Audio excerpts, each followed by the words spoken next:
మంత్రి గారు చెప్పినట్టు గత ప్రభుత్వ హయాంలో ఇసుకని ఒక ఆదాయ వనరుగా మార్చుకొని వ్యక్తిగతంగా ప్రభుత్వంలోని పెద్దలు ఏ రకంగా లబ్ధి పొందారనేది 5 సంవత్సరాలు మనం అందరం చూశాం సార్.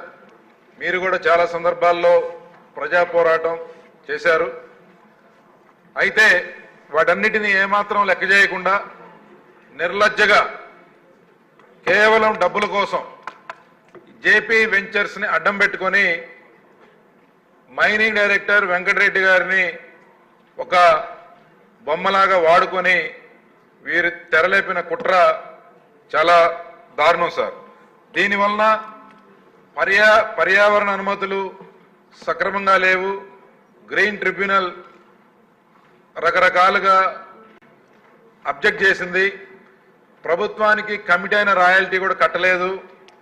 మరలా కాకి లెక్కలు దొంగ లెక్కలు చూపి హౌసింగ్ స్కీములో ఆ బకాయిల్ని రీఎంబర్స్ చేయమని చెప్పి రకరకాలుగా వెసులుబాటు కల్పించారు. జీఎస్టీ కట్టిన డబ్బులు కూడా ఈ యొక్క రాయల్టీలో మినహాయింపు చేయాలని చెప్పి సొంత నిర్ణయాలు తీసుకున్నారు. వీటి వల్ల ఏమైందంటే ప్రభుత్వ ఆదాయానికి గండిపడింది. 2, వీళ్ళు చేసిన ఇసుక వ్యాపారానికి లెక్కపత్రం లేకుండా పోయింది.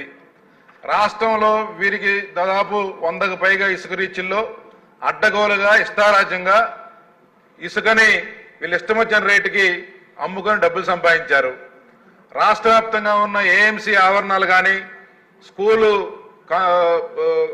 గ్రౌండ్స్ కానీ ఇవన్నీ కూడా జేపీ వెంచర్స్ ఆక్యుపై చేసి ఇసుక వ్యాపారానికి ఆ ప్రాంతాలను వాడుకుంది. ఎక్కడా కూడా ఒక ట్రాన్స్పరెన్సీ సిస్టమ్ లేదు, రికార్డ్స్ లేవు. వారి యొక్క ఇంట్లో వ్యవహారం లాగా దీన్ని నడిపారు.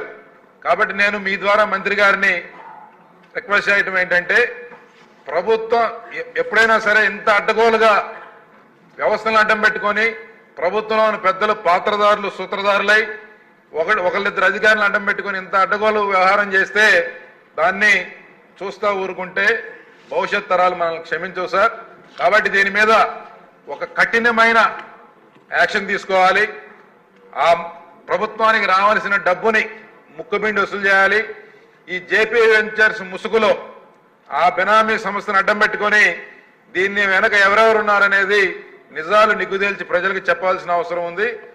4వది, మైనింగ్ డైరెక్టర్గా ఉన్న ఆ వెంకటరెడ్డి గారి హయాంలో ఇట్లాంటి అవకతవకలు చాలా జరిగినాయి. అతన్ని ఖచ్చితంగా కఠినంగా శిక్షించడమే కాకుండా అన్ని రకాలుగా ప్రభుత్వం వారి మీద చర్యలు తీసుకోవాలని చెప్పి సందర్భంగా డిమాండ్ చేస్తా ఉన్నాం.